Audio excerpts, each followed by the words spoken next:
Hello everyone, it's Sister Candace growing in grace. As y'all know, I have not felt good. My ears have hurt and I have a sore throat. And I've been clearing my throat a lot. So if I clear my throat through this video, you will know why. It's because of allergies. And you can see Tucker in the window. But my devotional for today, I started just to go live because this is such a good devotional for today.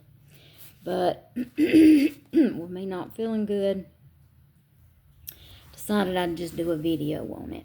But the title of it is A Burden for Others. And I'm just going to read part of Acts. And it comes from Acts 20:29 through 31. This really touched my heart this morning. For I know this, that after my departing shall grievous wolves enter in among you, not sparing the flock.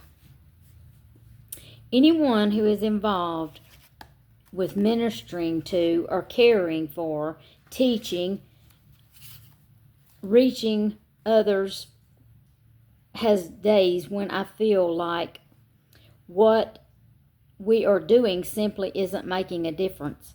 We try everything we know to help someone, only to see that person refuse to listen.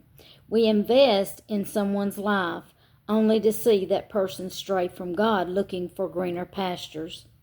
We do all we can for someone, only to hear that person told a friend no one helped him when he was hurting. These circumstances are nothing new to Christian service. Paul encountered this at the church in Corinth, even writing in 2 Corinthians 12 and 15. And I will very gladly spend and be spent for you. Through the more abundantly I love you, the less I be loved. How do you respond when things don't go right? How do you continue to minister, work, and pray in the face of what seems like failure? A great part of the answer to those questions is found in the motivation for our service. When we are motivated by God's love and all His compassion for the needs and condition of others to become our own, we will not be detoured by the lack of apparent success. One of the greatest needs of a church in our day is a generation of Christians, workers, and leaders who are gripped by the vision of a desperate spiritual condition of those around us. They may not realize their peril, but we should. We need to care more for their needs and join with the prophet Jeremiah in saying, O my head were waters, and mine eyes a fountain of tears. I might weep day and night for slain of the daughter of the people. The growth principle is, if your service is motivated by the love of Christ, you will be able to continue during difficult seasons. And as I read this morning, it made me think about my life. Today would be our 5th day at UAB. And me and Levi talked about this yesterday. He's up in Missouri, Iowa. He's hunting. And me and him sometimes talk and say that some years it seems like it just gets harder and harder. It don't get any easier. But I do see how far God has brought me. And I do see how strong Levi is. The Lord is our strength. As I count these days, and I always think of the day and maybe what happened that day, or what did me and the pastor talk about that day, or what did me and Levi and Lee and the pastor talk about that day. What did Brother Allen and Sister Angie or Brother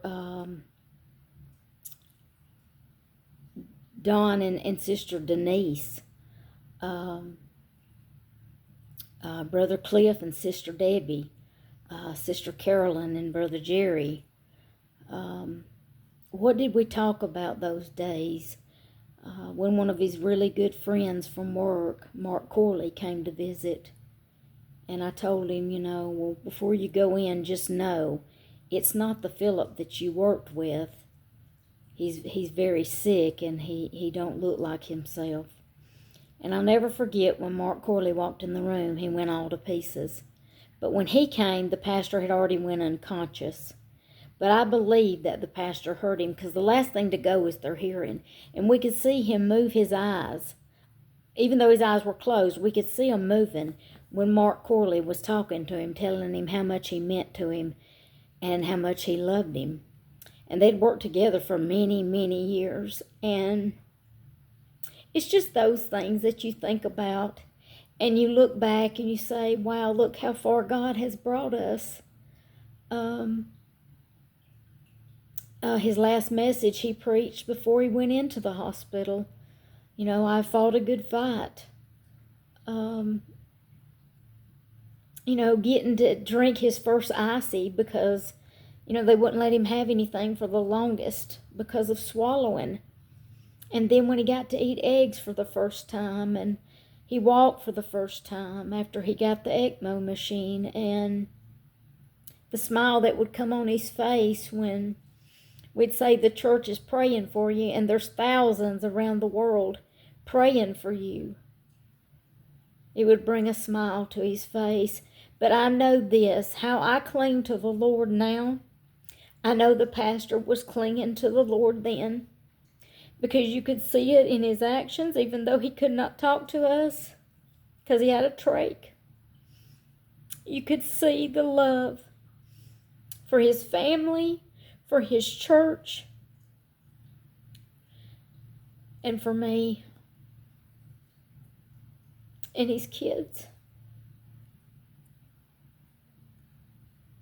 His brother and my brother-in-law, my sister-in-law was faithful to come. You think back on those days when they would come and stay to wee hours in the morning. You think about that. I think about when we put up a Christmas tree in his room, because that was a tradition for us on Thanksgiving Day. When we finished eating Thanksgiving, we would always put up our Christmas tree. So we put a tree up in the critical ICU. And just the things that you think about, that you try to think of the good things that day.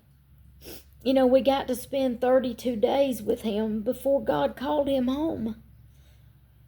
I thank the Lord for that. I thank the Lord that I was his caregiver for 8 years. And I wouldn't have been anywhere else. But would I call him back to this world? No. Because I know that he's in a far better place. But this just made me think about, our burden for others, what they're going through, what they're facing. May we try to lift each other up, most of all in prayer, but may we lift each other up and encourage each other. Know that I love you. I'm praying for you, but the Lord loves you so much more.